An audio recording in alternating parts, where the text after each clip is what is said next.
Goeiemôre. Goeiemôre, leefstyl. Gaan dit goed? Prys die Here. Het julle vanoggend wakker geword en geruik hoe anders ruik die lug? Was daai donder by oral gewees of was dit net daar by ons? Is dit reg oor Klerksdorp gewees? Yes. Ek dink vanoggend toe ek uitgaan, ek laat gou die honde, want hulle kom in en dan wil hulle weer uitgaan, hulle was buite en ek sluit oop en ek ruik amper of jy die see kan ruik.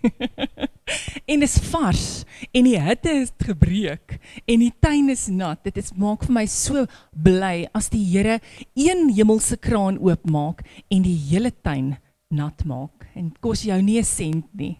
Jy het niks nodig om oop te maak of aan te sit nie. So ek dink dit sou eintlik so lekker wees as ons vanoggend bietjie buite kan bedien. Jy weet, soos in die ou dae. Kan julle julleself voorstel toe Jesus op aarde gewandel het? En daai groep mense volg hom. En hulle staan op teen 'n heuwel en is so pragtig groen teen daai heuwel. En Jesus staan teen die heuwel en hy sê vir hulle, kry gou vir julle sitplekkie. En hulle gaan sit op daai gras. En daaronder is die see. En is in die buitelug en is vars. En hier begin die koning te teach. Hy begin te leer. En jy sit en jy luister. En jy hoor waarhede wat jy nog in jou lewe nie gehoor het nie. Kan jy dink wat dit vir jou beteken? Kan jy dink hoe dit was? En dit is wat vir my maak, dat ons vanoggend lees en sê, dankie Here vir ligreëlings, maar joh, dit was dan so lekker vanoggend vroeg buite gewees. So ek wil vir julle sê, baie welkom hier by Leefstyl Gemeente vanoggend. Ek gaan nou vir Dwayne die mikrofoon gee, en as Frans gaan vir ons open met gebed, en as hy klaar is, dan vra ek jou om jou saad en jou offergawe, en jou tiendes hier na die skathuise onderskeidelik te bring. En ek bid die Here, dat as jy vanoggend hier sit en jy sê, Here, ek het nie vanoggend nie, dan bid ek dat die Here vir jou so sal seën, dat jy volgende keer dubbeld kan gee. Want die Here sê, hy gee saad aan die saaier. Ons moet vra. En hy gee brood aan die een wat nodig het om te eet. So, bring wat jy het, en die Here seën jou baie dankie. Frans, asseblief dan. Goeiemôre gemeente. Ek hoop almal is met 'n verwagting hier vanmôre. Daar's net iets wat ek met julle wil deel vanmôre. Iets wat met my gebeur het. Ek moet dit deel. Weet jy, in die week wat ek gewerk het, die Vrydag, het ek medikasie gaan aflewer vir 'n kliënt. En jy weet jy, hy het nie klein geld gehad nie. En die masjien, sy kaart wil ook nie die masjien werk nie. Weet jy, en ek sê vir die man, ek sê vir hom, luister, jy het te veel geld vir my gegee. Hy sê, wie wat, hou die klein geld. Ek sê, maar is te veel. Ek kan dit nie vat nie, onmoontlik. Ek vat nie geld van mense af, want dit is my werk. En ek gaan kyk na die geld, goed, is R140. Ek sê, ek kan nie. Hy sê, oom, vat dit. Ek vat daai geld, weet jy, en ek dink die Here het my getoets. Hy het my regtig getoets met daai geld. En ek vat daai geld en gaan sit dit in my kas, en daar het gebly. En ek het Sondag, dit was die Vrydag, die Sondag toe kom gooi ek daai geld direk net so hier in. En die maandagmiddag, toe ek nou met verlof, en die vroukie wat saam met my werk, by die apteek sê vir my, hoorie Frans, ek het iets wat ek vir jou moet gee, maar dit is 4 groot swart sakke vol, soos in vol, klere en skoene en goed. Ek dog, wow. En daar's klere wat nog hulle labels aan het hoor, regtig, wat nog nie eens gebruik is nie. Nou wil ek net vir julle sê, kyk hoe het God met my gemaak. Hy het my gebless met 4 groot sakke klere, naak daai geld nie, ek het dit nie gebruik en ek het direk kom ingooi vir die huis van die Here. So ek wil net vir julle sê hoe groot is God, regtig. Alright, kom ons maak die oë toe en doen ons 'n gebed gou. Vader, wat 'n voorreg is dit vir ons vanmôre, Here, om in die huis van die Here te wees, om U naam te kom groot maak. Here, te kom luister na die woord, dat dit tot insig kan wees vir elkeen van ons, Here. Vader, ek wil U vra dat U pastoor Chantel sal seën vanmôre, Here, dat sy die woord sal bring. Here, en ook die worship team, Here, dat U hulle sal aanraak, dat U met elke instrument sal speel, Vader, dat elke mikrofoon sal by U vashou, Here. Here, en dan sê ek vir U Vader, hoe wonderlik is dit om U te dien, Here, en om te weet dat ons koning is so groot. Onse Vader wat in die hemele is, laat U naam geheilig word, laat U koninkryk kom, laat U wil geskied soos in die hemel net so ook op hierdie aarde. Gee ons vandag ons daaglikse brood en vergeef ons skulde soos ons skuldenaars vergewe en lei ons nie in versoeking nie, maar verlos ons van die bose, want die koninkryk behoort aan U tot in alle ewigheid en ons almal sê saam, Amen. Dankie julle.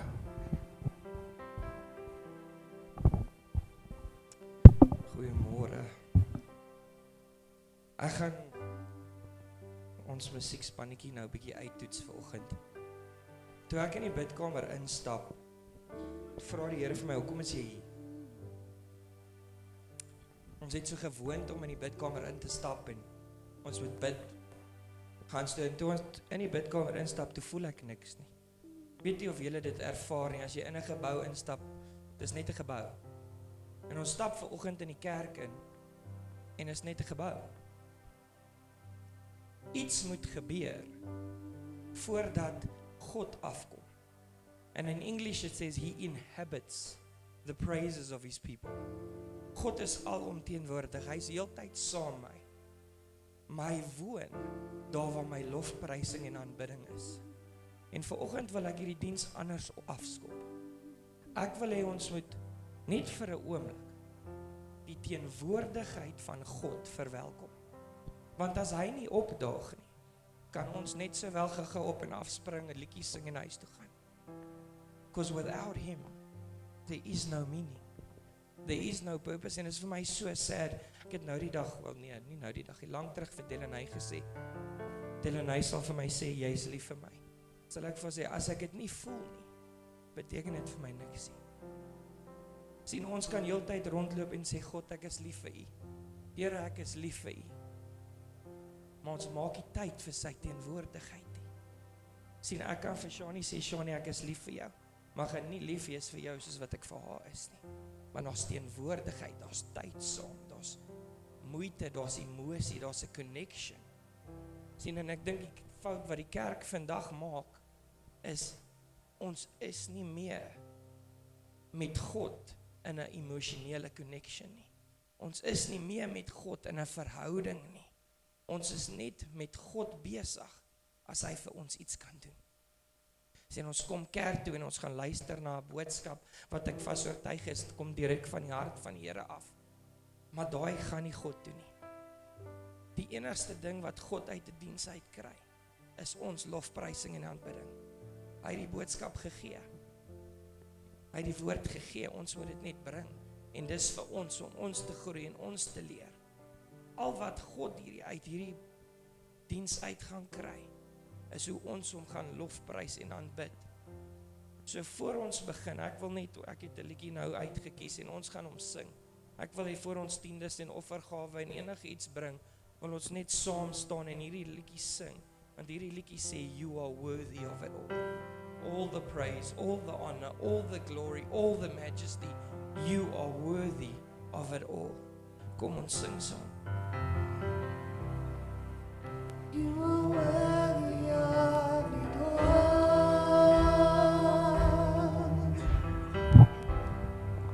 You are worthy of it all.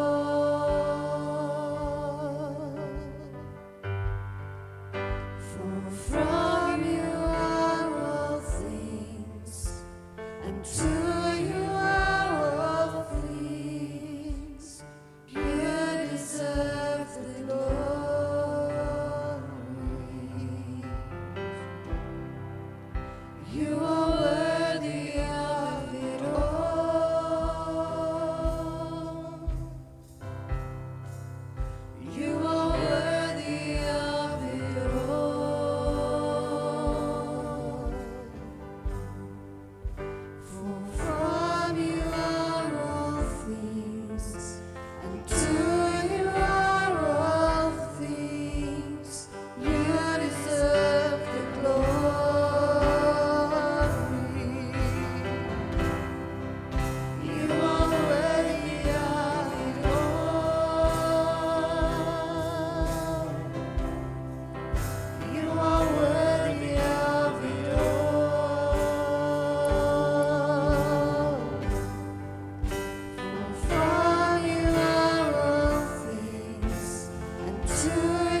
love divine.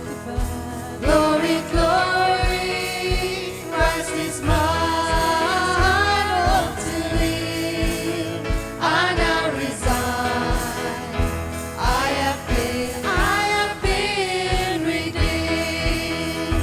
He is the King. He is the King Of of all kings. He is the He Lord. is the Lord of Lords. His name is Jesus, Jesus, Jesus, Jesus. Oh, He is the King. He is the King. He is the King Of of all kings. He is the Lord. He is the Lord Of of Lords. lords. His name is Jesus, Jesus, Jesus, Jesus. Oh, He is the King. Alive, alive, alive forevermore. My Jesus is alive, alive forevermore. Alive, alive, alive forevermore. My Jesus is alive. Sing hallelujah, sing hallelujah. My Jesus is alive forevermore. Sing hallelujah, sing hallelujah. My Jesus is alive. Alive, alive, alive forevermore.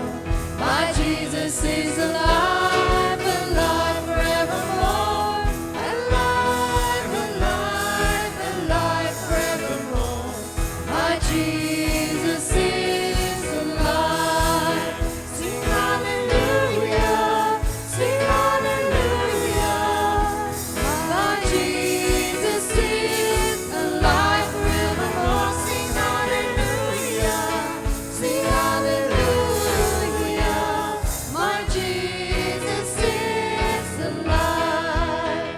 He is the King He is the King of of kings. all kings. He is the Lord of lords. His name is Jesus, Jesus, Jesus, Jesus.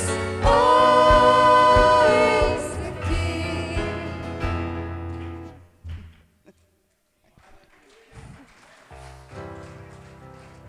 I lift my hands to the coming King, To the coming King. to the great I To the great am. I am. To you I sing, for you're the one who reigns within my heart.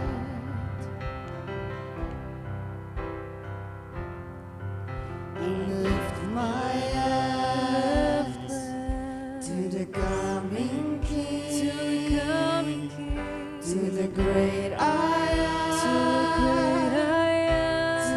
you I sing, for you're the one who reigns within my heart. And I will serve no foreign gods, nor any other treasure.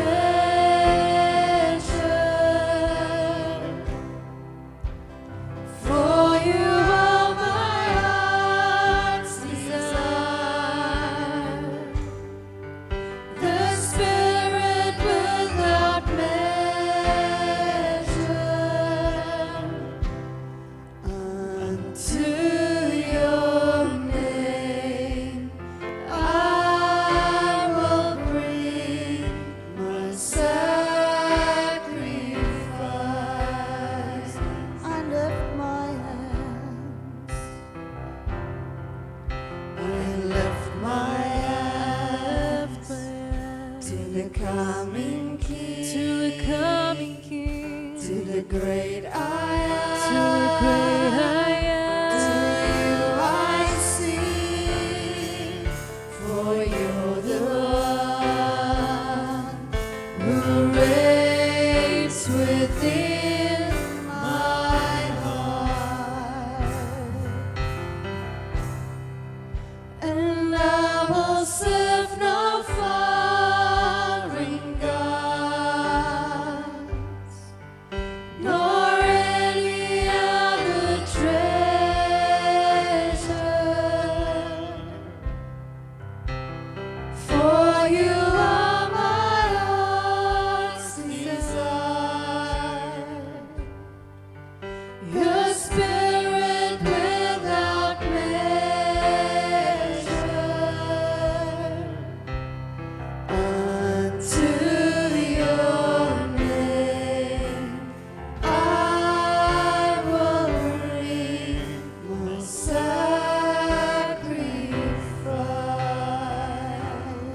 and I lift my voice to worship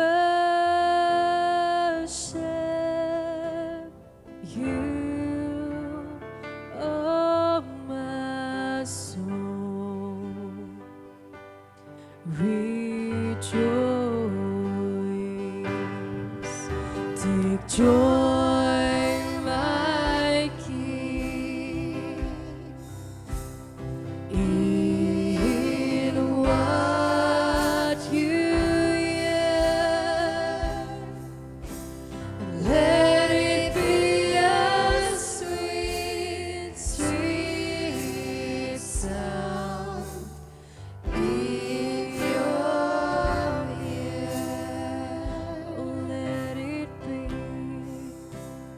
Let it be a sweet, sweet sound in your ear.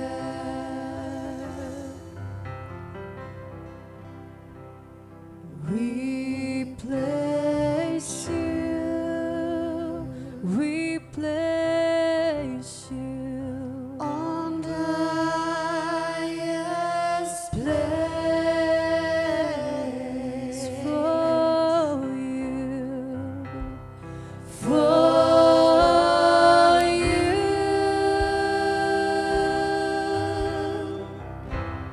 Are the great high priest,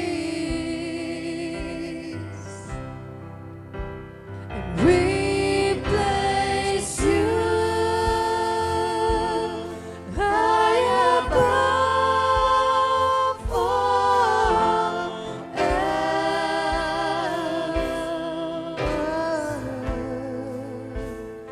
As we come to you and worship at your feet. Worship at your feet.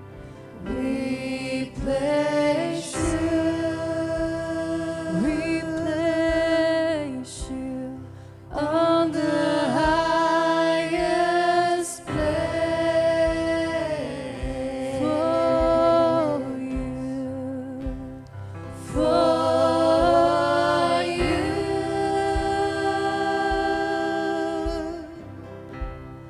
Are the great high priest.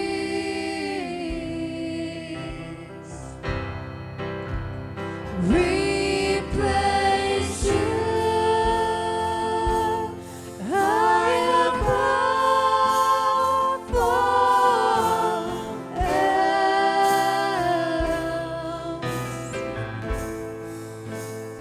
As we come to you and worship at your feet,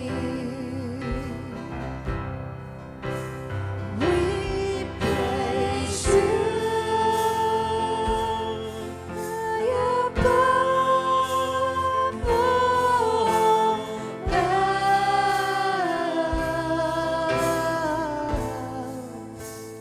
As we come to you and worship at your feet,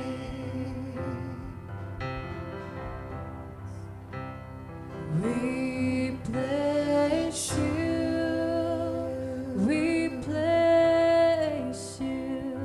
on the highest place for you.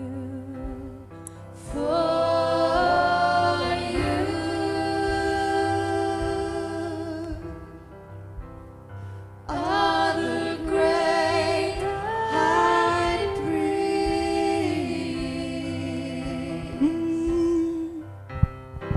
We place you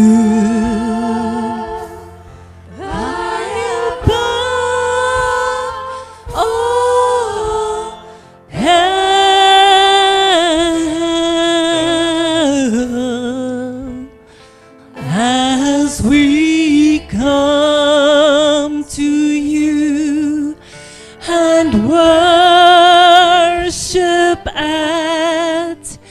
your feet as we come to you. Yes, as we come to you and worship at your feet. As we come to you, let's continue. Oh, as we come to you and worship at your feet. Terwyl die musiek vir ons speel, kan jy vanoggend net bietjie met hom gesels. Gesels net so bietjie met hom. Gaan buig voor hom, sommer net daar in jou stoel. Buig voor hom. Vertel hom wie hy vir jou is. Vertel hom van die verwagting wat jy hierdie jaar het. Vertel hom van die onsekerheid wat jy die jaar het. Vertel hom dat jy lief is vir hom. Vertel hom dat jy nog steeds in hom glo. Skakel jou net so 'n bietjie af en kom in kontak met die koning, want dis mos hoekom jy vanoggend hier is. Is om hom te kom aanbid in gees en in waarheid. Papa Vader, U is ons alles. Here, ons het U so lief met ons hele hart. En ons kan nie ons lewe sonder U voorstel nie. Sonder U leiding, sonder die inspraak van U Gees, hoe sal ons voortgaan, my God? Here, ons afhanklikheid is so volkome in U. En Here, ons vertrou U hierdie jaar vir soveel dinge waar ons hier in die aanvang van 2026 staan. Met nuwe hoop, nuwe vertroue in U. En Here, ons wil U net ophef vanoggend. Op die hoogste troon plaas.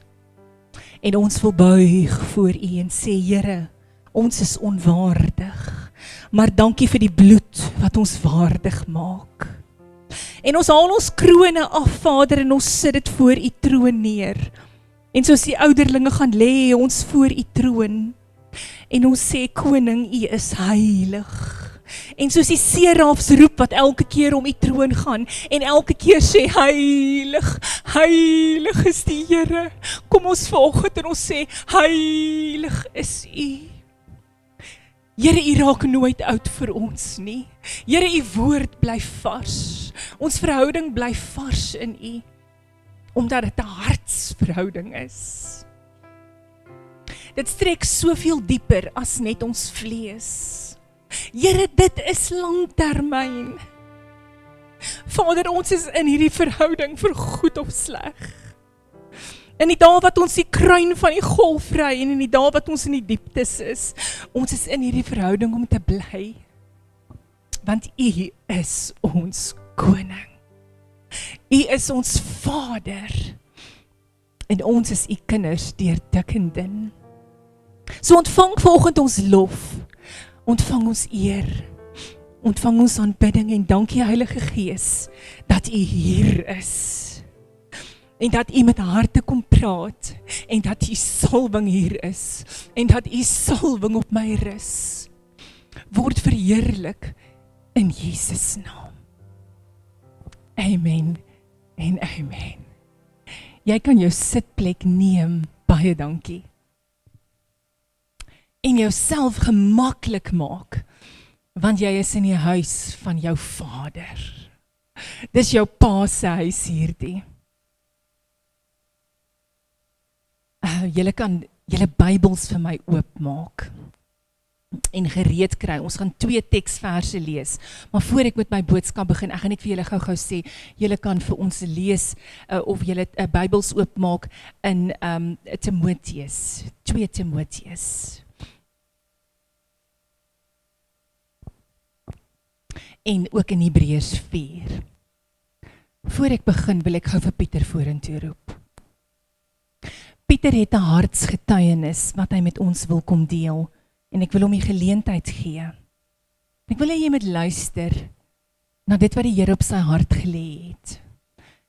En ek wil hê jy moet jou probeer plaas in skoene van mense wat jy dalk nog nooit gewees het nie.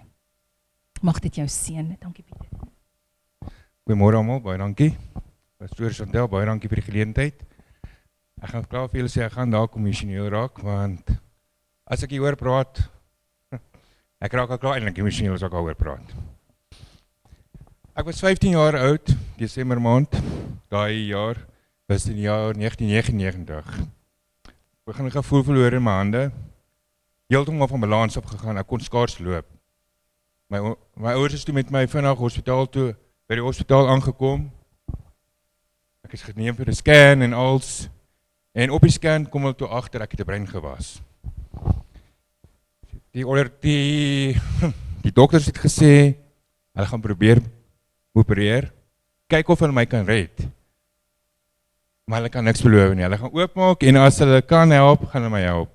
Ek onthou ek in die teater so gelê het op die bed, ek was nog daai tyd in die hervormde kerk, my dominee was daai kant gewees en my ouers het so voor my gestaan. En ons het gebid daai dag en ons het vir die Here gevra vir 'n tweede kans. Ek is in by die teater, 7 ure later, is ek uit die teater uit en hier staan ek vandag. Die Here het my daai dag 'n tweede kans gegee. En ek kan nie beskryf hoe wonderlik dit was nie. Maar tog, na dit, het my lewe aanbeweeg. Ek en my pa was so gewees. En daar het 'n stadium gekom dat my ma vir 4 jaar in Engeland gewerk het en hoe langer my ma in Engeland was, hoe nader het ek en my pa mekaar beweeg, want dit was net ons. En in 'n kwessie van 10 dae, is my pa net so weg uit my lewe uit, oorlede, as gevolg van brein en hy het hart- en nierversaking gekry. Ek het daai leemte in my hart gehad en ek het niemand nie. Ek het tog die Here gehad, maar ek het liefde nodig gehad in my lewe. Enige iemand het liefde nodig. En ek het die Here gevra, Here, stuur net vir my iemand. Gee net vir my iemand wat julle van my op my pad kan bring. En dit was in 2008 gewees. En toe bring die Here vir my vir koffie op my pad. Daai pragtige vrou wat daar vandag gesit. Jo. En soos almal weet, ja, 2010 toe ek getroud en ons almal wil kinders hê. Want ons almal wil 'n familie wees. 2012 toe word ek geseën met daai pragtige laaitjie wat ek al het. En ja, hy's gedoof in die hervormde kerk. En ek het die Here eintlik op daai stadium begin teleurgestel. Ek het my rug op die Here gedraai wat my nog die hele tyd geseën het. Ek raak eintlik kwaad vir myself as ek daaraan dink. Hoekom? Wie gee my die reg om dit te doen wat ek gedoen het? Ek het op die einde van die dag my gesin saam met my afgetrek, omdat ek nie geglo het nie. Ek het vir die Here gevra vir iets en hy wou dit nie vir my op daai stadium gegee het nie. Nou dat ek bietjie verder die journey geglo het met die Here, verstaan ek hoekom hy dit nie vir my gegee het nie, want die tyd was nie reg op daai stadium nie.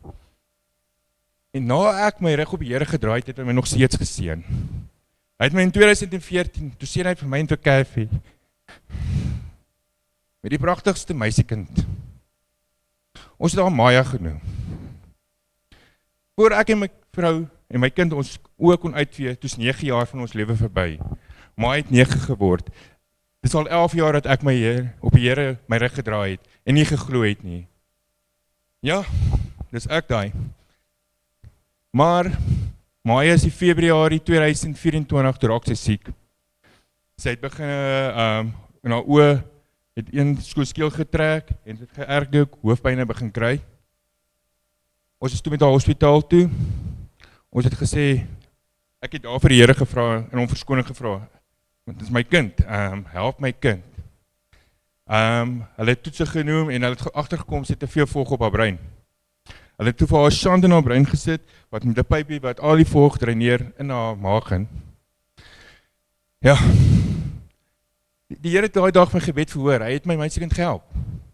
Hy het haar eintlik nog vir ons gespaar op daai stadium, want sy het normaal begin lewe, sy het haar skoolloopbaan aangegaan, sy het goed presteer, en dieselfde jaar, Desember 2024, toe begin sy weer dieselfde simptome te kry ontwikkel.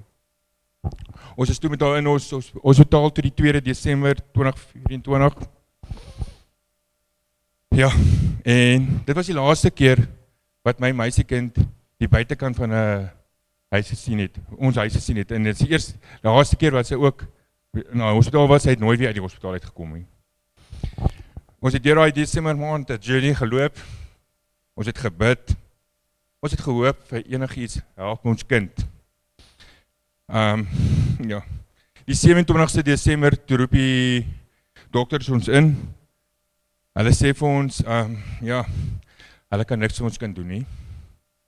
Sy het gewas op haar brein, soos wat ek gehad het, maar haar gewas het op so 'n plek gesit, het op die stam van haar brein gewees. As hulle opereer, gaan sy ongelukkig sterf. Ek is daai aand huis toe, en ek het gebid om die Here nog steeds te gevra vir wonderwerk. Here, want die Here kan enige iemand gesond maak. Yes, ons het gebid en ons het die nuwe jaar in, en ek het 'n kliënt wat baie na in my hart is, en dit is nie Wilma. Ja, sy het ook saam met ons gebid die hele tyd, en sy het vir my gesê, sy wil bitter graag iemand vir ons bring na die hospitaal toe waar Maya lê, om vir ons te kom bid. Ek dink as jy dit dan nie bring haar, dit is vir my fine, ek sal dit doen, en dit was die Saterdag, die 4 Januarie 2025, en dit was ook die eerste dag wat ek Tannie Stoofie toe ontmoet het. Toe Tannie Stoofie daai aand aangekom.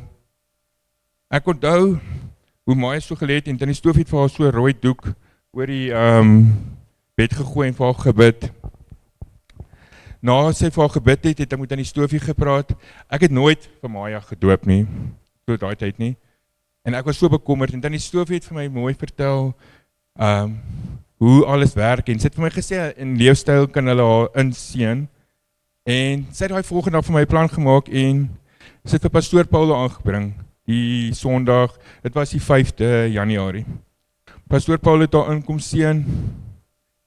Ek het daai aand vir die eerste keer huis toe gegaan, en vir die eerste keer anders gebid. Ek het nie meer in selfsugtigheid gebid, want ek voel soos dat ek nou voel, ek het in selfsug gebid. Ek het gebid vir wat ek wil hê. Ek het nie gebid vir wat Maya, vir die beste van Maya was nie. Daai dag het ek vir die Here gebid, Here, laat U wil geskied. Here, as U voel my kind moet gaan, na U toe, vat haar, liewe Here, maar moenie laat sy verder lei nie. Sy is die 7 Januarie, 2 dae daarna oorlede. Sy was maar 10 jaar oud. Ja, ons is 'n week, sy is daai Sondag, sy is daai Saterdag die 11de, hierso, laat ek nie opstaan. Op hierdie jongste sport het ek vir haar 'n brief geskryf, en ek het daai dag daai brief vir haar gelees. Dit maak nog seer as ek daaraan dink, want ons het die afgelope 2-3 weke baie emosionele paar weke gehad, want hulle het altyd gesê die eerste is altyd die moeilikste, en dit was baie moeilik vir ons as 'n gesin. Maar ja, die Here dra ons deur dit. Leefstyl het ons deur hierdie hele tyd nog deur alles gedra. En ons het begin betrokke raak by leefstyl na Maya se begrafnis. En die eerste Sondag wat ek ingestap het by daai deure, dis die eerste keer dat ek regtig soos huis gevoel het. Mense om ons het ons verwelkom, en ek kan nie vir die mense sê hoe dankbaar ons daarvoor is nie. Vir die eerste keer, en ek kan ook net baie dankie sê vir Tannie Wilma. As dit nie vir haar was, die Here het haar op ons pad gesit, en vir Tannie Stoofie op ons pad gebring, ons kan nie net genoeg dankie sê nie. Pastoor Paul wat nou nie vandag hier is nie, dis sulke wonderlike mense. En in hierdie jaar wat ons die journey saam met die Here begin loop het, en ons is deur die water, en so ek het van alles, na ek die Here weggegooi het vir 11 jaar. Ek voel skuldig vandag, dat ek, my vrou, my kinders, almal saam met my ondergedruk het. Ek is nie die een gewees, wat die hoof van my huis was nie. My huis het nie so gelyk nie. My huis was stikkend, en ek het my vrou en my kinders almal saam afgetrek. So ek is eintlik op 'n manier kwaad vir myself oor wat ek gedoen het. Ek is kwaad omdat ek 11 jaar van my lewe verloor het, saam met die Here. Maar ja, na ons besluit het om ons te doop, en ons deur daai water is, en ons skoon gewas het, en ek het begin daar sit, het ek besef hoe groot die God regtig is wie ons dien. En my lewe het verander. Okay, ja, my finansiële sake is nog steeds maar dieselfde wat dit was, maar ek kan nog steeds vir my vrou en my kinders sorg. Marlo het begin presteer in sy skool. Weer 'n keer. Ek het die Here gevra op 'n stadium, Here, my kind moet hoërskool toe. Maak vir my 'n deur oop, want ons wil vir jouself vir ons kinders die beste gee. Na ek die Here gevra het, 3 dae later, toe bel Marietjie van Wesvaal die hoërskool my en sy sê, hoor hierso, hulle soek vir Marlo. En ek meen, dis die Here se genade. En ek wil net sê, ja, kyk nie daar so hoe goed die Here vir my is. Ek vra hom vir iets en hy gee dit vir my. En ek het ook baie geleer, as jy vir iets vra, en is nie bedoel vir daai tyd nie, wees geduldig en wag. Die regte tyd sal kom. Dankie julle.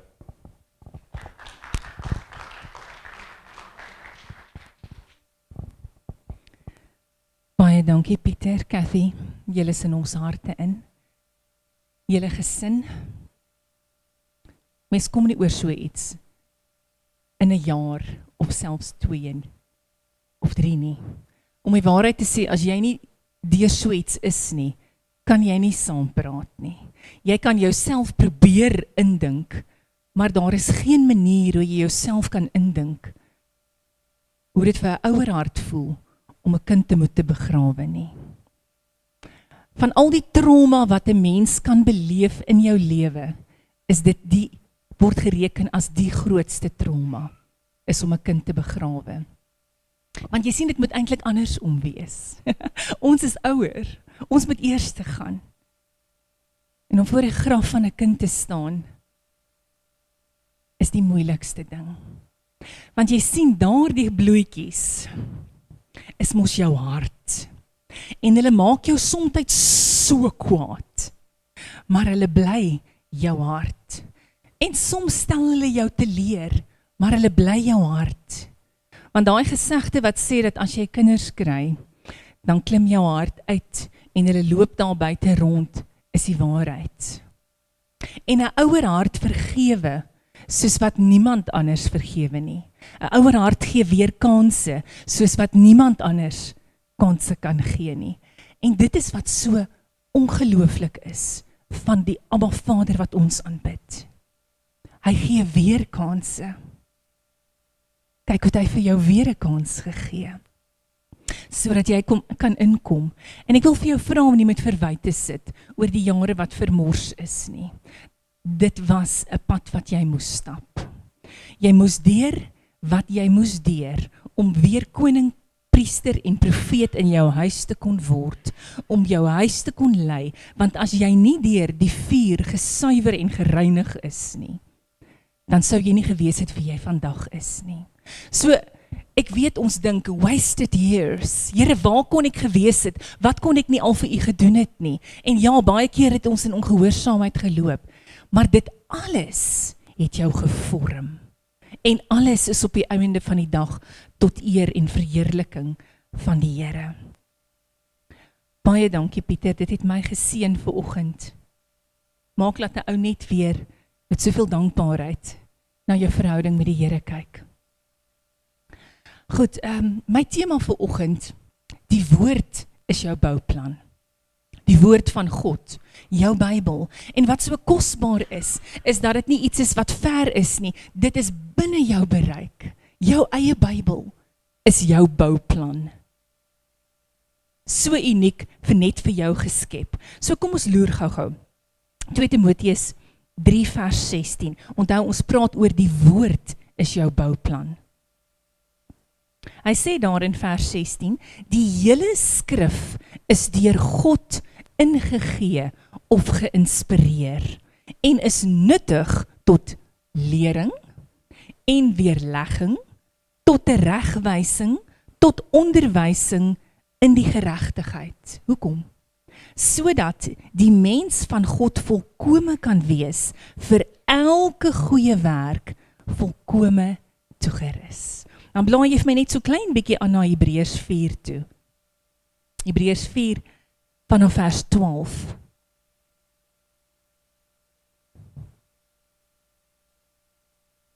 Hy sê daar, want die woord van God is lewend en dis kragtig en skerper as enige tweesnydende swaard en dring deur tot die skeiding van siel en gees. Met ander woorde, die woord van God, jou bouplan, gaan tot in die diepste, mees intiemste, mees privaatste gedagtes van jou hart en van jou gewrigte en jou murg en is 'n beoordelaar van die oorlegginge en gedagtes van die hart.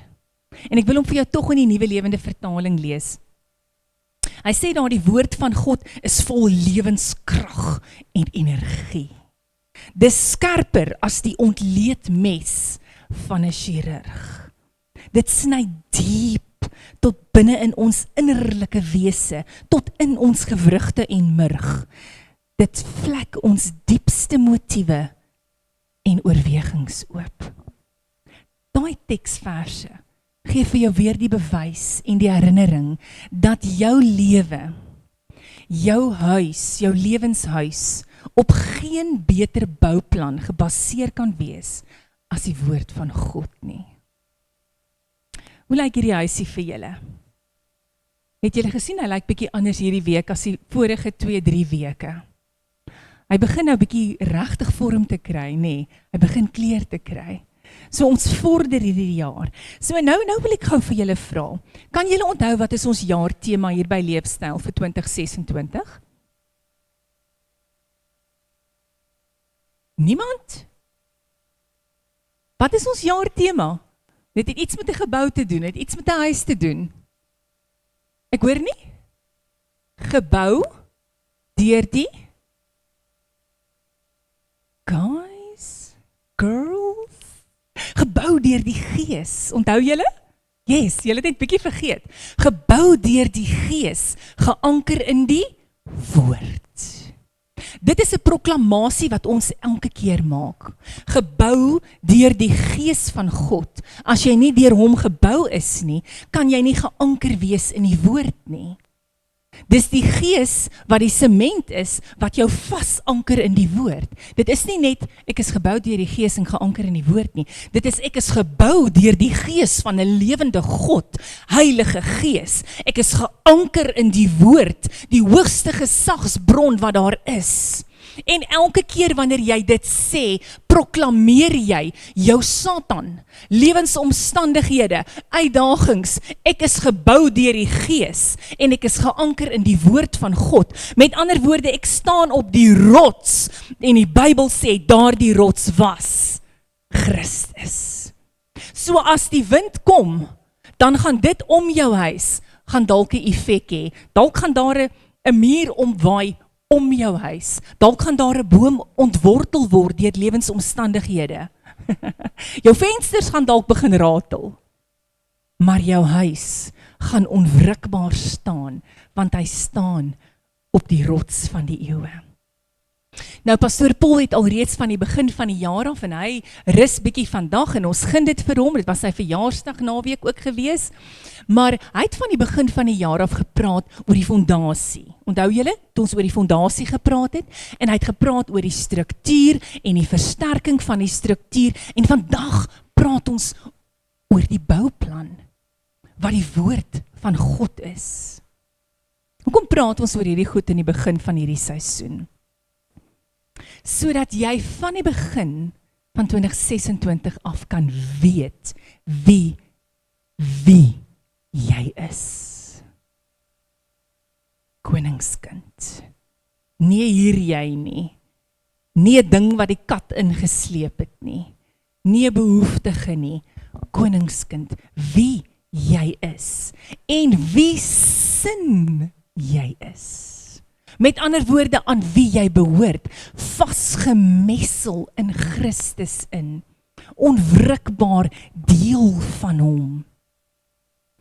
Sodat wanneer die vyand kom, en hy vir jou iets wil vertel, wat teenstrydig met die woord is, dat jy weet, ek is gebou deur die Gees, en ek is geanker in die woord. Want jy sien, die God wat ons aanbid, is nie eendimensioneel nie. Hy is nie net die fondasie nie, hy is ook die argitek van jou bouplan. wat vir jou baie gemoedsrus moet gee. 'n Mens het nie jou bouplan opgetrek nie. Hy het jou bouplan opgetrek, argitek, maar hy's ook die bouer. Want jy kry soms argitekte wat 'n bouplan perfek optrek, en dan kry jy 'n bouer wat nie altyd bou soos wat die plan sê nie. Maar die argitek, hoofletter, is dieselfde een wat die bouer is. Wat vir my 'n stuk gemoedsrus hier in my hart kom gee. Want jy sien, die Here sê dat die planne wat ek vir jou het so groot is. Dit is baie beter as wat jy vir jouself kan beplan. Dis baie groter. Die Bybel sê baie meer as wat jy kan vra of kan dink.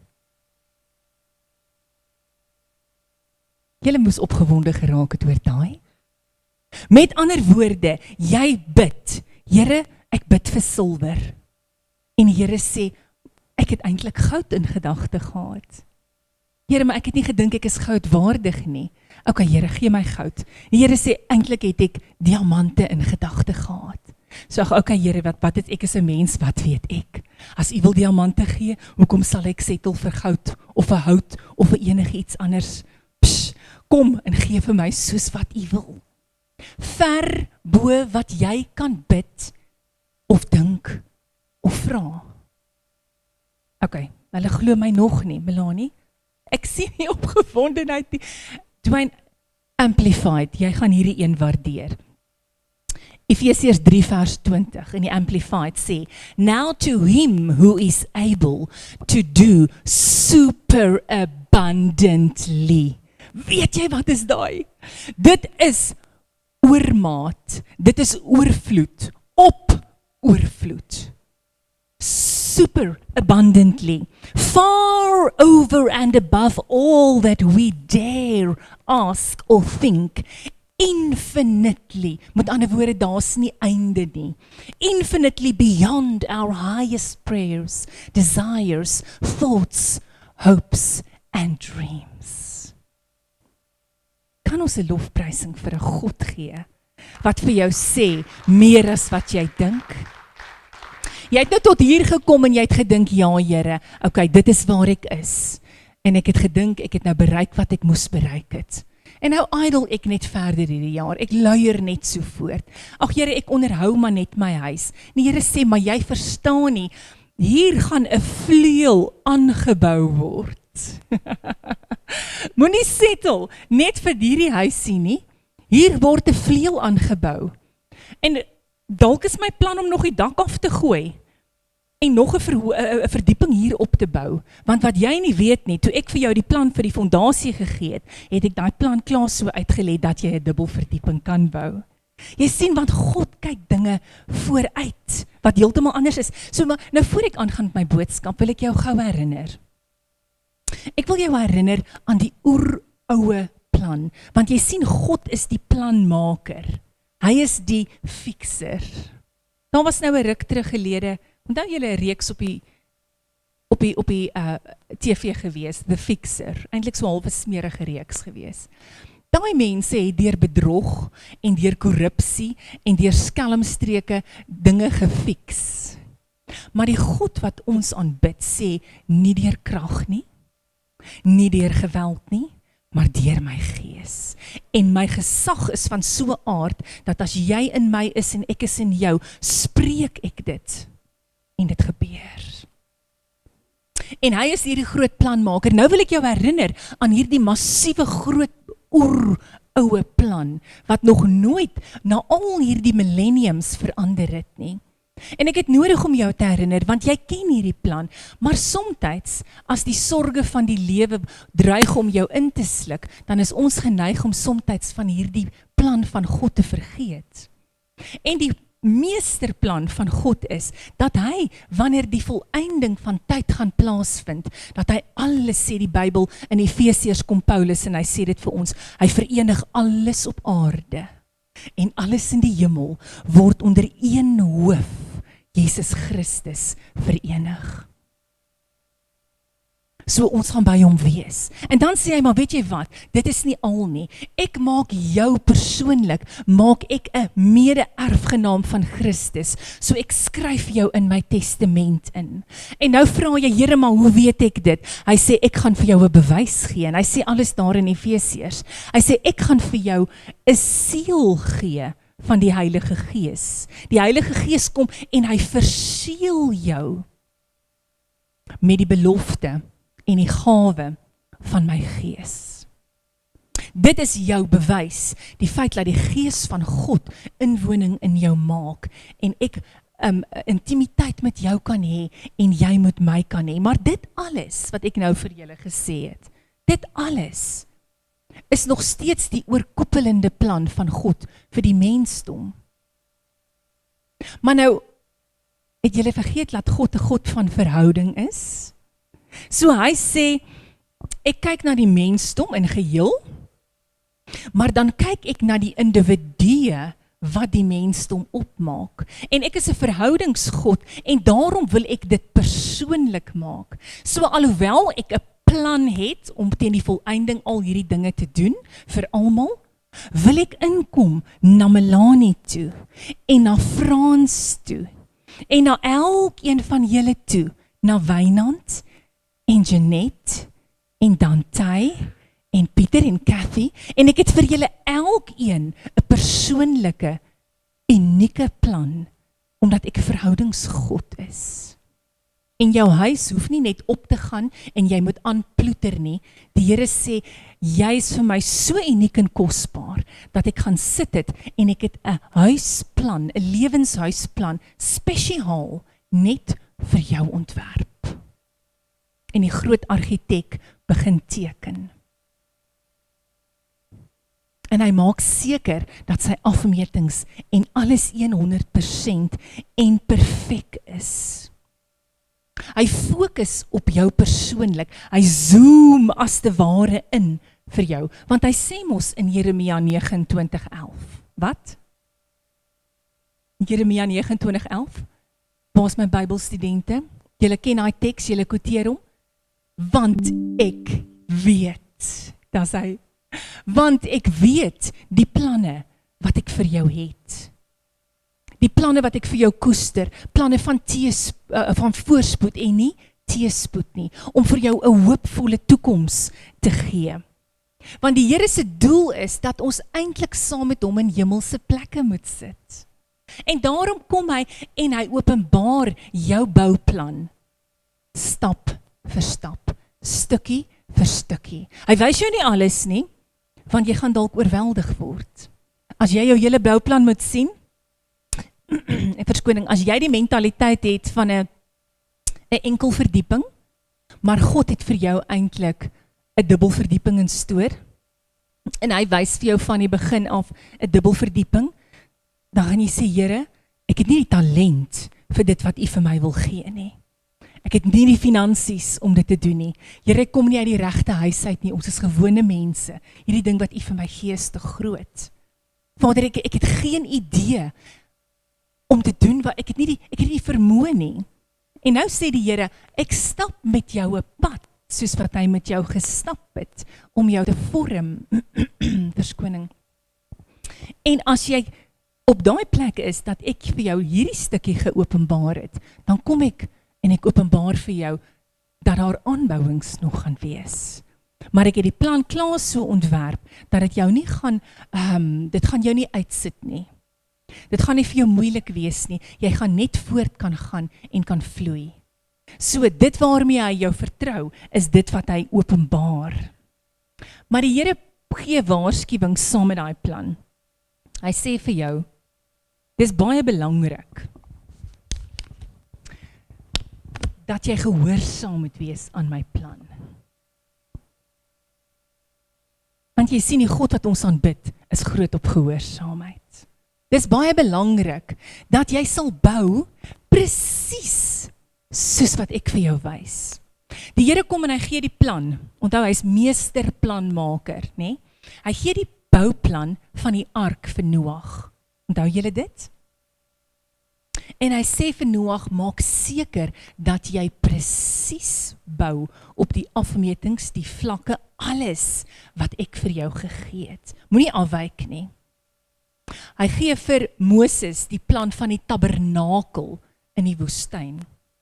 En al die instrumente en toerusting wat gemaak moet word om in hierdie tabernakel te dien, hoe hulle die goud moet smee, wat hulle daarmee moet doen, wat moet goud wees, wat moet koper wees, wat moet hout wees.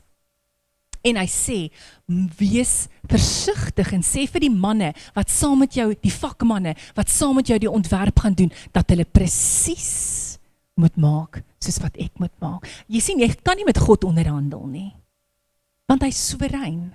Ja, jy is sy kind en hy is jou pa, maar hy bly soewerein en sy woord is sy woord.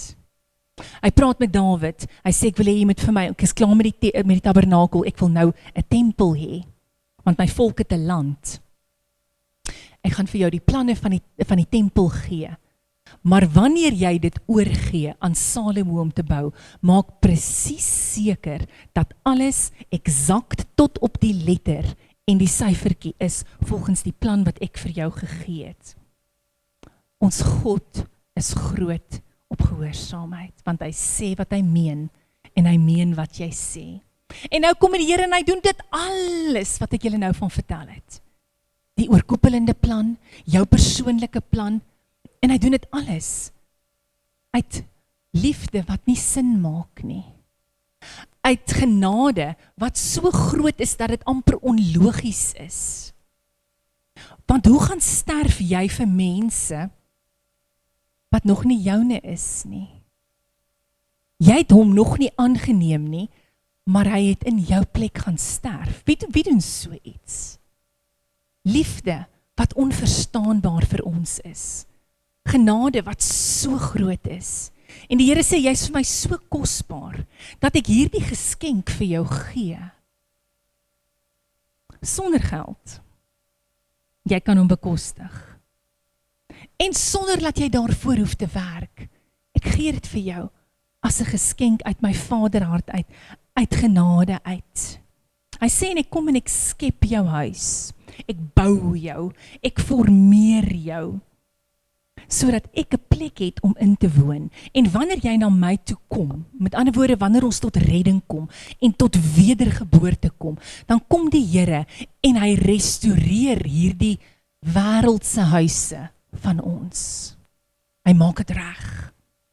En hy kom en hy transformeer dit, deur die proses van heiligmaking, sodat hy 'n blyplek het, waar sy gees kan intrek, en inwoning saam met ons kan kom doen. Maar die geheim is, jy moet in hom bly, sodat hy in jou kan bly. Hoe bly hy in jou, en jy in hom? Deur jou, wat die bouplan tot op die letter uitvoer. En wanneer jy in hom is, en hy in jou is, dan kan die storms maar kom, want jy is gebou op die rots. Moet nooit daardie oeroue meesterplan van God vergeet nie. Moenie dat dit vir jou oud word nie. Moenie dat dit vir jou iets word wat jy net weet, en dit is by die een oor in en by die ander oor nie. Hou dit vars in jou gees, want dis waar jou beloftes lê, dis waar daar soveel betekenis is. Nou, ek het vir ons 'n bouplan saamgebring. En ek het 4 punte wat ek gou-gou net, dankie liefling, 4 punte wat ek gou-gou vir julle net wil hê julle moet julle aandag vestig rakende hierdie bouplan. Dankie.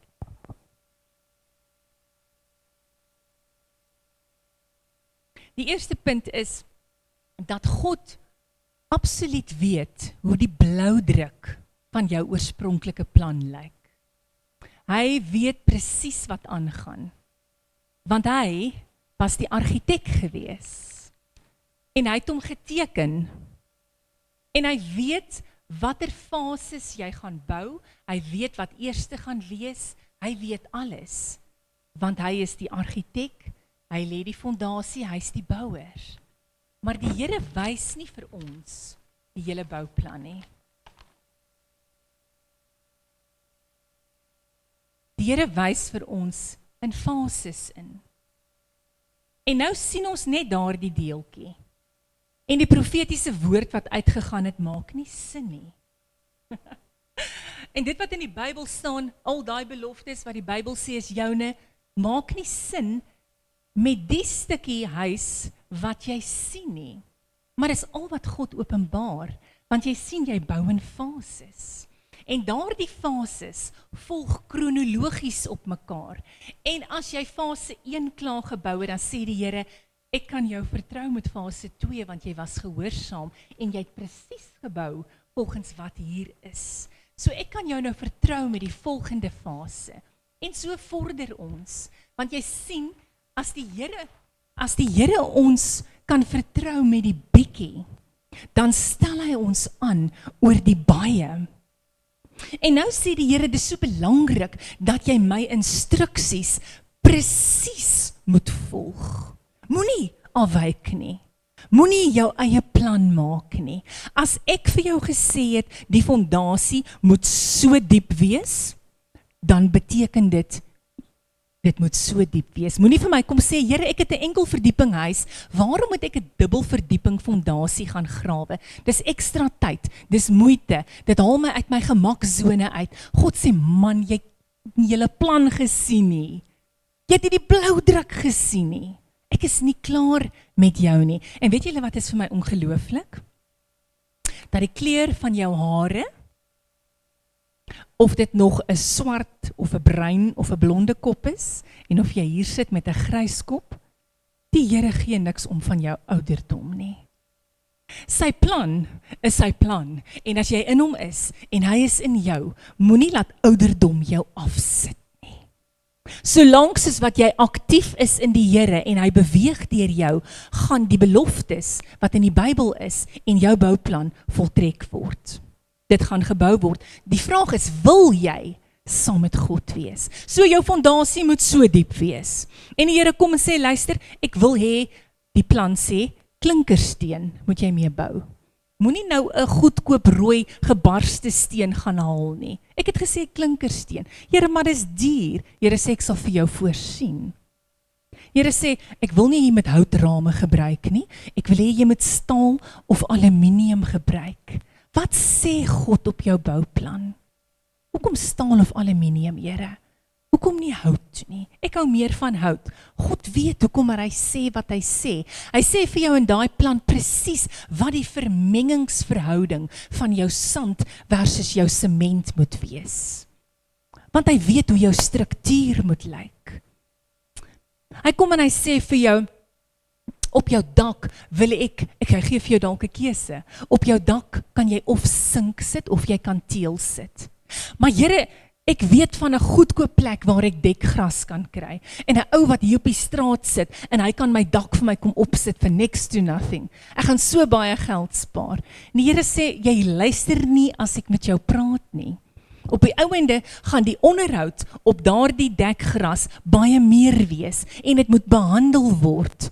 So wees slim, jy gaan 'n weerligafleier moet insit. So op die ouende gaan dit vir jou meer kos. Jou onderhoud gaan soveel dit gaan soveel kapitaalintensief wees. So maak net soos wat ek vir jou sê. Hy verg volkome gehoorsaamheid. En hy sê bou presies soos wat ek sê. En as jy wonder, raadpleeg my. Kom vra my, dit is hoekom jy 'n bouplan het. Verwys terug na die bouplan. Onthou julle Spreuke 3? Spreuke 3 vers 5 tot 7. Vertrou op die Here met jou hele hart. Steun nie op jou eie insig nie. Ken hom in al jou weë, in al jou bouplanne. Net in die groot B, is dit wat daar staan in al jou planne? Of in net dit wat relevant is? Net dit wat ek dink? Alles. Die Here sê, kom pla my met die nitty-gritty details. Here, is dit nou die tyd om 'n voertuig te koop vir my? Here, kan ons hierdie kapitale uitleg aangaan? Here, is dit vir my nou die tyd om hierdie kontrak op te trek? Wat kyk U in die toekoms voor? Want jy sien, soms dink ons moet net in die groot dinge God ken in ons planne. En hy sê, ag, kom pla my. Dis hoekom ek jou vanoggend gesê het, gesels net bietjie met hom. Nie net in die huis koop en in die kar koop nie, maar ook, Here, moet ek nou met vakansie gaan? Is dit die wel aangename tyd? Here, watter vakke moet my kind een van die dae vat? Here, watter skool moet my kind na toe gaan? Ken my in al jou weë, sê hy in Spreuke 3. Hy sê, dan, as jy my ken, dan sal ek jou paaie gelyk maak. Wees nie wys in jou eie oë nie. Raadpleeg my, want ek weet, ek het jou bouplan opgetrek. Jakobus 1 vers 5 sê, en as iemand van julle wysheid kortkom, laat hom dit van God bid, wat aan almal gee, sonder om te verwyd. So in die eerste plek, God het die bloudruk van jou hele bouplan. In die tweede plek gebruik kwaliteit boumateriaal. Moenie tevrede wees met substandaard goed nie. Wees versigtig hoe jy bou. Kyk kort. Here, is ek nog op plan? Here, is ek besig om te bou volgens U standaarde? Want hy's nie net die argitek en die bouer nie, hy's ook die inspekteur. So hy kom deur sy gees en hy inspekteer jou huis. En hy kyk, wat is besig om hier aan te gaan? Is die fondasie soos wat ek gesê dit moet? Is dit die regte vermenging van sement en sand? Is die regte deure ingesit, die vensterrame? Hier is nogal 'n skoorsteen, so daar's nog 'n lekker kaggel of 'n stoofie ook vir die winter. So Heilige Gees kom en hy inspekteer en dan sien hy 'n ding daar wat nie op die bouplan is nie. En ek wil jou vra, kind van God, dat wanneer daar so 'n plek is en Heilige Gees wat in jou woon kom en hy oortuig jou en hy sê vir jou, hierdie is substandaard. Hier het jy geknoei. Hier moes jy al vergewe het en jy loop nog steeds met 'n ding in jou binneste in. Dis nie volgens my bouplan vir jou nie, want jy sien, God kan nie jou volgende gedeelte van jou bouplan release as daar nog dinge in jou huis is wat nie veronderstel is om daar te wees nie, want dan wys dit, hy kan jou nie met meer vertrou nie, want jy's kleinlik en jy hou nog dingetjies hier binne, en dan sê hy vir jou, kom ons bly nog by fase 1, en ek stap nog bietjie 'n pad met jou, voor ek fase 2 kan openbaar. En die Here sê, dis of reg, of dis glad nie. Ons maak soos wat die Here vra. So wanneer die Heilige Gees kom en hy sê vir jou knoeiwerk, breek dit af, in Jesus naam.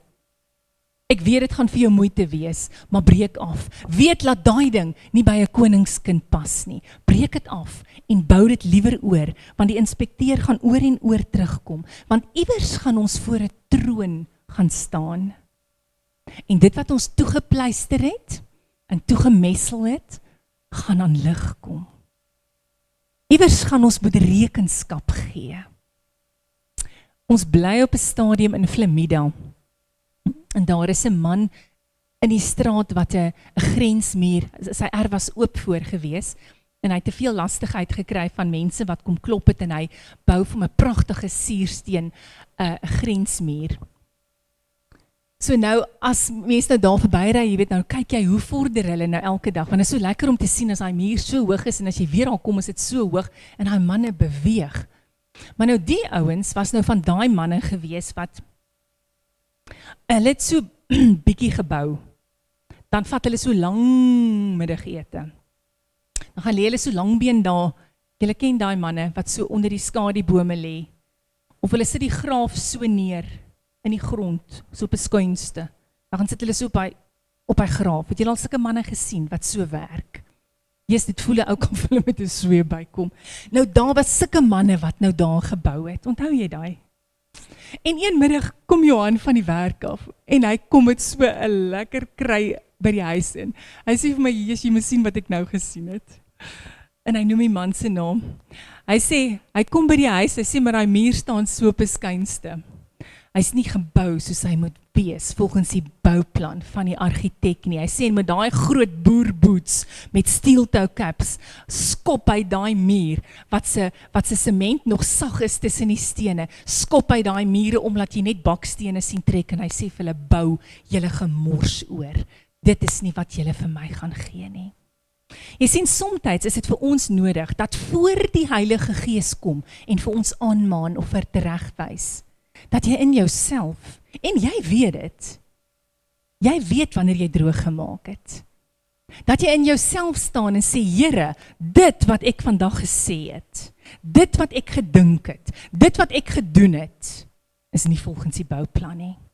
En voordat hierdie sement hard word, kom ek skop sommer hierdie muur self om, en ek begin van vooraf weer te bou. Gebruik kwaliteit boumateriaal, want jy gaan rekenskap gee. 1 Korintiërs 3 vers 12 tot 16 sê, as iemand op daardie fundament bou, wie is die fundament? Jesus Christus. Kan hy goud gebruik, of silwer, of edelstene, of hout, of hooi, of stoppels? Daar kom egter 'n dag, wanneer die kwaliteit van elkeen se werk aan die lig sal kom, want die vuurtoets sal dit bekend maak. Die vuurtoets sal elkeen se werk beproef of dit standhou. Die mense wie se werk standhou, sal deur God beloon word. Maar die mense wie se bouwerk deur die vuur verteer word, sal skade ly, alhoewel hulle self gered sal word. Hy praat hier van die kinders van God, né? Maar hulle sal egter wees soos mense wat op die laaste oomblik uit 'n brand gered is. Besef julle nie dat julle almal saam die tempel van God uitmaak en dat die Gees van God in julle woon nie. So selfs al word jy gered, daar gaan skade aan jou huis wees. Daar gaan letsels wees wat voorkom kon gewees het as ons gebou het met die kwaliteit boumateriale wat God ons mee vertrou het. En ja, dit is 'n opoffering om te bou volgens hierdie boek, om daai bouplan oop te rol en presies te kyk. Dit is 'n opoffering, dit is 'n uitdaging. Maar dit is die opoffering en die uitdaging wat die verskil maak. Ja, dit is 'n opoffering om nadat jy heel dag gewerk het, nog in 'n aand te kom om by die kerk gou te kom bid. Dit vat tyd van jou. Dit vat jou gees wat vir jou vlees sê, hou op lui wees en gaan. Jy sal gaan. Ek het nie lus nie, jy sal gaan. Praat met daai gees. Ag, met daai vlees. Chantal, jy het nie lus nie, maar jy sal gaan. En dan wil ek jou sê, dan stap jy hier in nadat jy 'n dag by die kantoor gehad het, soos uit die hel uit. Dat jy met ander mense se probleme gedeel het, dat jy by hospitale was waar mense so siek was, dat jy amper nie uitkoms kon gesien het vir hulle nie. En jy dink, Here, ek wil net skoene uitskop en ek wil net 'n bietjie sit. Ek wil net asemhaal. En dan kom jy, vat jy die moed van jou oortuiging en jy kom daarin gestap en die musiek is aan en jy weet net, hy's hier. En jy gaan kniel daar enige plek in 'n stoel. Of jy kom lê hier voor by die altaar. En niemand sê vir jou, hoorie, bid, of kom ons gaan nou preek of niks nie. Jy kom sê net, Here, hierdie dag. En jy kom net in sy vrede en in sy rustigheid in. En jy, as jy klaar is, staan jy op en jy loop. Maar as jy daar uitloop, dan stap jy met 'n ander energie, want onthou nou, die woord is lewend en skerper as enige tweesnydende swaard, dan stap jy met 'n ander energie daaruit, as wat jy ingekom het, en jy sê môre weer, right, kom ons pak weer hierdie bil by die horings, ek het nuwe krag. Ja, dit is 'n opoffering, ouens, om op 'n Dinsdag aand, of 'n Donderdagoggend, na die Bybelstudie te kom. Maar wanneer jy daardie ekstra kundigheid van die woord van God, die insig, die wysheid, die kennis kry. Dit is dit wat jou struktuur versterk. Daardie gebedsaande, daardie Bybelstudie wat jy doen, want jy sit met vrae in jou hart wat jy nie verstaan nie. Here, u woord sê so, hoekom is dit so in my lewe? En by 'n Bybelreeks kom die Gees van God en hy breek dit vir ons oop en skielik kry jy begrip vir dinge wat vir jou altyd verduister was en hy verlig jou verstand. So ek daag jou uit, wanneer die Bybelstudie begin, kom vir 1 kwartaal. Skryf in vir 1 kwartaal. Dis gratis, gaan jou niks kos nie. Want dit is daardie dinge wat jou struktuur versterk. Jy sien, dit wat ons nou doen, is sement en stene. Maar daai ekstra opofferinge wat jy doen, om jou weeksaand vir God steeds op te offer, is, in Engels praat hulle van reinforcement. Dit is soos wanneer jy 'n staalstruktuur binne in jou muur inbou. En daai muur is baie sterker as wat dit net baksteen en sement is, want daar was opoffering en ekstra moeite ingesit gewees. Psalm 127:1 sê, as die Here die huis nie bou nie, te vergeefs werk die bouers. As die Here die stad nie bewaak nie, te vergeefs waak die wagters. Nommer 3. Moenie 'n laslappie huis bou nie. Weet julle wat is 'n laslappie huis? Okay, ek sien 'n paar knikke. Dis daai huis wat so onsamehangend is. Dis die huis wat nie volgens die bouplan van God oorspronklik gebou is nie. Dit is 'n huis wat aangelap is, letterlik. En dit maak nie sin nie. Die uitleg is onlogies. Daar's nie 'n vloei deur die huis nie. Jy loop en dan loop jy jou vas hier in 'n hoekie en dan moet jy deur die vertrek loop om by daai mense uit te kom, maar is eintlik 'n privaat vertrek hierdie en is donker en is gangetjies en is trappietjies op en af en jy dink, liewe genade, wat 'n vreemde hokkies is dit. Daar's nie vloei nie. Maar as ons gebou het volgens God se blou bouplan, dan alles beweeg net, alles vloei. Daar is geen vreemde vertrekkies, daar's niks in jou lewe wat jy wonder, Here, wat is dit nie? Want baie van ons se lewens lyk so. Want jy sien, iewers het ons van die oorspronklike plan afgegaan.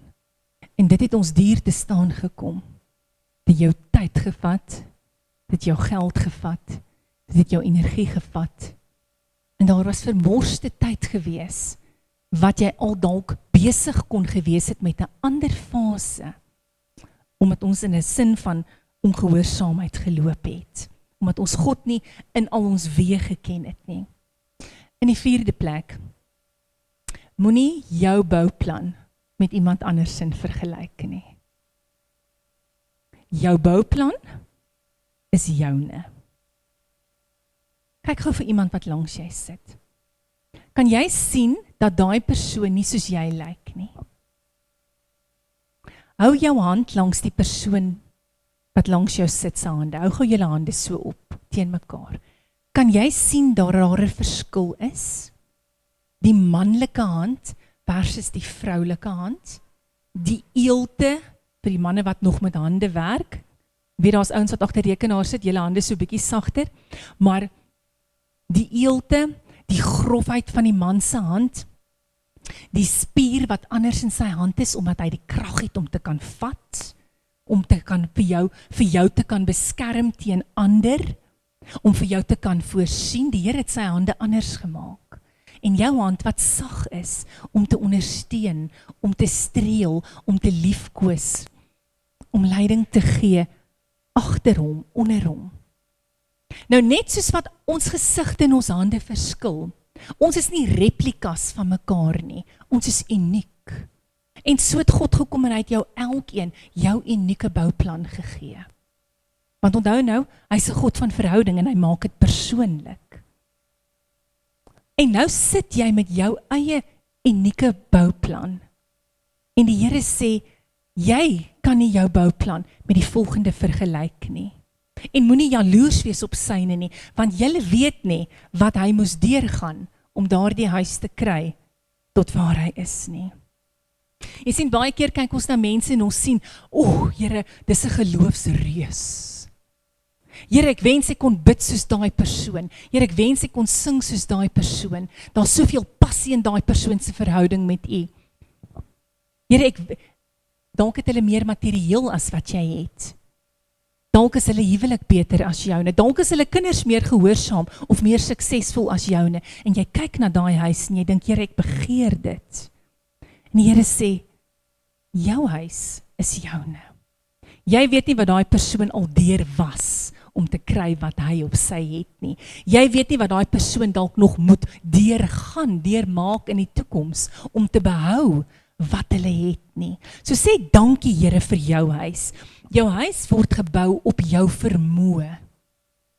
Die Here sê hy sal vir ons nooit 'n kruis gee wat te swaar is om te dra nie. Hy versoek ons nie bo ons vermoëns nie, bo ons kragte nie. So hy gee vir jou wat jy in staat is om te kan hanteer. Moenie ander mense beny nie, haal hulle jou oë van hulle af. Hy sê in Filippense 4, hy sê ek gee vir jou alles wat jy nodig het om jou huis te bou. So wat het jy nodig? Geduld? Miskien het jy vrede nodig? Miskien het jy voorsiening nodig? Maar wat ook al jy nodig het, is in jou bouplan. Dit is ingereken. Wat so wonderlik is, God kom nie en hy teken hy bouplan en hy gee hom vir jou en hy sê snork op nie. Hy gee hom vir jou en hy sê vir jou, alles wat jy nodig het, al jou boumateriaal, is klaar voorbetaal oor die 2000 jaar gelede op 'n kruis. Maar jy moet net dit gaan haal en begin bou. Ek gaan saam met jou bou. Moenie bekommerd wees nie. Here, hier is vreemde fondasie. Here, hier is 'n krulmuur. Here, hier moet ek nou 'n versterking insit. Here sê, moenie bekommerd wees nie. Ek gaan jou die tegniese detail gee om te bou. Sorg net dat ek in jou is en jy in my is. Sorg net dat jy in my woord in bly. My vraag is, terwyl ons afsluit, kan ons nie hierdie jaar 'n keuse maak om dinge anders te doen nie? Wil jy nie hierdie jaar uit jou gemaksone, jou ou veilige plekkie, waar jy geen uitdagings aanvaar nie, wil jy nie uit dit klim? En sê, Here, ek is morsdood bang vir hierdie diep waters en groot golwe, maar ek klim uit my boot uit. Ek is hoe lank besig met fase 1? Ek voel in my hart dat ek moet oorgaan fase 2 toe. Gee my 'n uitdaging. Gee dat ek iets anders doen. Laat ek die brouwerk in my huis afbreek en oorbou. Kan ons nie hierdie jaar, ons is nou nog net eers in Januarie, dis nog nie die einde van die maand eers nie, kan ons nie hierdie jaar dinge anders doen nie?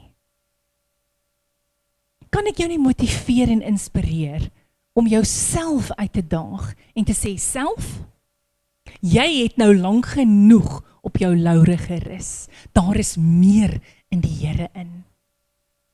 En daai bouplan van jou te vat. Daai een wat sê hy's vol energie en hy gee vir jou nuwe lewenskrag. Sê Here, ek eis dit vir my huis.